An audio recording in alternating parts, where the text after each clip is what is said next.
Hello and welcome to my channel. আজকে আমরা English থেকে একটা কোশ্চেন করব, তো দেখি কোশ্চেনটা কি আছে। Find the part with error. তো আমাদের ভুল পার্টটা খুঁজে বার করতে হবে। তো লাইনটা দেখি, one of my sister is a doctor. তো এই হলো লাইন। এখানে দেখো এই লাইনটার মধ্যে তিনটে পার্ট আছে, এ বি আর সি। তো এই তিনটে পার্টের মধ্যে একটাতে ভুল আছে। আর দেখো ডি অপশনটা, যদি কোনো ভুল না থাকে তাহলে আমরা নো এরার অপশনটা লিখব।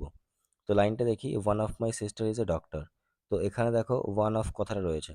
যখনই ওয়ান অফ কথাটা থাকবে তখনই তারপরে নাউন থাকবে বা প্রোনাউন যাই থাক না কেন সেটা সবসময় প্লুরাল হয়, মানে বহু বচন হয়, সিঙ্গুলার হয় না কিন্তু। কিন্তু এখানে দেখো সিস্টার সিঙ্গুলার আছে, এক বচন আছে, তাহলে প্লুরাল কি হবে? সিস্টার্স হবে। তাহলে এখানে অ্যাকচুয়ালি সিস্টার্স হতো, one of my sisters is a doctor. ঠিক আছে? তো আমার বোনগুলোর মধ্যে একজন হচ্ছে ডাক্তার।